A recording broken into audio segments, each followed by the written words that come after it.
Impartial గా వ్యవహరించాల్సిన election commission ఏదైతే ఎన్నికలు మొదలైనప్పటి నుంచి కూటమితో కలిసినప్పటి నుంచి చూస్తా ఉంటే ముఖ్యంగా పల్నాడు ప్రాంతంలో టార్గెట్ చేసి అధికారులు మార్చడం దగ్గర నుంచి చూస్తా ఉంటే ఈ రోజు ఎన్నికలు అయిన తర్వాత ఈ వారం రోజు పరిణామాలు చూసినా కూడా మొత్తం వైఎస్ఆర్ కాంగ్రెస్ పార్టీ ఒకటే ఏదో గొడవలు చేసింది, తెలుగుదేశం పార్టీ వాళ్ళంతా సత్యహరిచంద్రులు, వాళ్ళు ఎటువంటి ఏం పని చేయలేదు అన్న ఇదిగా కూడా ఈరోజు ఎలక్షన్ కమిషన్ గానీ ఈ రోజు మొత్తం తెలుగుదేశం పార్టీ గురించి మాట్లాడే పరిస్థితి ఈరోజు చూస్తా ఉన్నాం. అదిగాక 13వ తారీఖు నుంచి ఈ రోజు దాకా మాచర్లో జరిగిన గొడవలు కావచ్చు, లేకపోతే పిన్నెల రామకృష్ణారెడ్డి గారి మీద వస్తున్న అపోహలు కావచ్చు, అన్నీ కూడా ఈరోజు స్పష్టంగా మేము ఒకటే చెప్పదలుచుకున్నాం.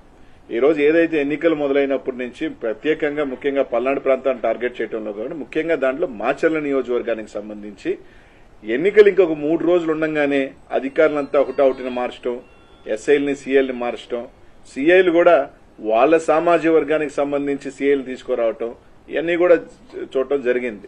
ఈరోజు వాస్తవానికి ఈరోజు ఆ రోజు ఎన్నికల రోజు కూడా అనేక సార్లు మా ఎమ్మెల్యే అభ్యర్థి రామకృష్ణారెడ్డి గారు అనేక సార్లు చెప్పాడు. ముఖ్యంగా ఈరోజు వాళ్ళు చెప్తా ఉన్నారు, వాళ్ళ ఎంపీ అభ్యర్థి కృష్ణదేవరాయలు గారిని వీళ్ళందరూ కూడా ఏం చెప్తా ఉన్నారు, మాకు పోలీసు ఎక్కడా కూడా సహకరించలేదు, పోలీసు ఇది చేయలేదు, పోలీసు బందోబస్తు పెట్టలేదని మాట్లాడుతున్నారు. ఈరోజు స్పష్టంగా మేము తెలుగుదేశం పార్టీ నాయకులు కానీ ఈసీఐని కూడా అడుగుతా ఉన్నాం, మీరు ఇంపార్షియల్ గా వ్యవహరించలేదని దానికి. ఈరోజు ఇదే మాచర్లో ఎమ్మెల్యే గారి గ్రామం అయిన కర్లగుంట కావచ్చు, కేపీగూడెం ఏదైతే కేవలం 4,000 ఓట్లున్న 2 గ్రామాలలో పక్కపక్క గ్రామాలలో 2 డీఎస్పీలు పెట్టారు మీరు. అదే ఒప్పిచెర్ల 5,000 ఓట్లున్న పక్కన తుమ్మరకోట, చింతపల్లి, పాల్వాయి గేట్లో విపరీతంగా రిగ్గింగ్ జరుగుతూ ఉంది, ఆ ప్రాంతంలో భయభ్రాంతులు చేస్తున్నారని చెప్తున్నా కూడా ఎమ్మెల్యే గారు కానీ ఎస్పీకి ఫోన్ చేసినా కానీ కనీసం స్పందించాల. ఈ రోజు ఆ రోజు స్టార్ట్ అయిన రోజు చూసుకున్నా కూడా ముట్టుకూరు గ్రామంలో ఆ రోజు ఆ తెలుగుదేశం పార్టీ వాళ్ళు పోయి ఎస్సీలని బీసీలని కొట్టడం గాని, ఈ రోజు అలాగే తుమ్మరకోట్లో అయితే దాదాపు ఈ రోజు ఈసీని అడుగుతా ఉన్నాం మేము, మీరే అన్నారు 9 దగ్గరలా ఈవీఎంలు పగలగొట్టారని.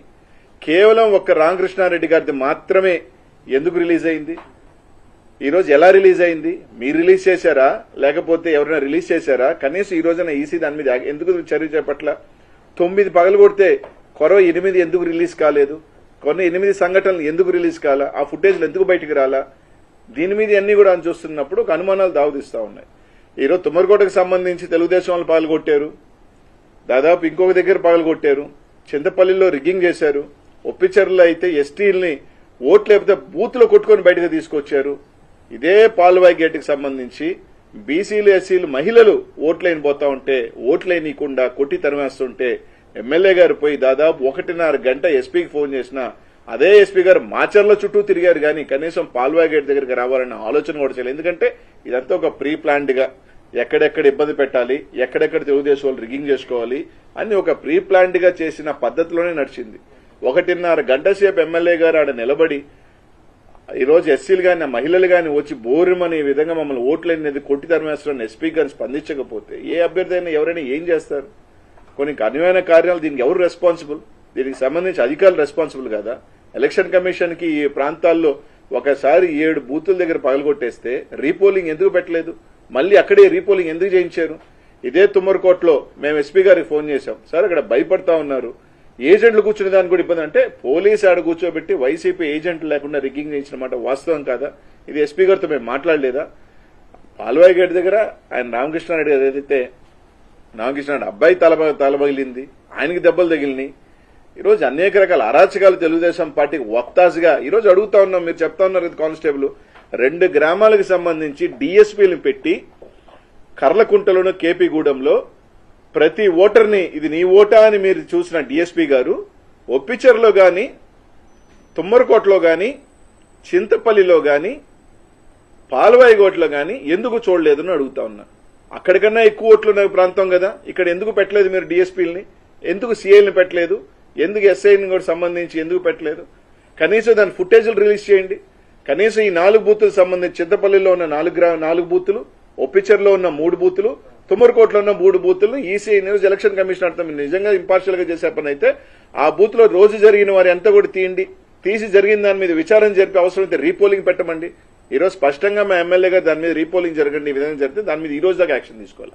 13వ తారీఖున మీరు చెప్పారు పగలగొట్టారని. 13వ తారీఖున ఎస్పీ లేరా? పోలింగ్ ఆఫీసర్ లేదా? ఆ రోజు వెబ్ కాస్టింగ్ నుంచి మీరు వీడియో ఎందుకు తొలగించలేదు? 20వ తేదీ దాకా పట్టిందా మీకు? అంటే ఎవడో రిలీజ్ చేస్తే ఫేక్ది కావచ్చు, వాట్ ఎవర్ రిలీజ్ చేశారు.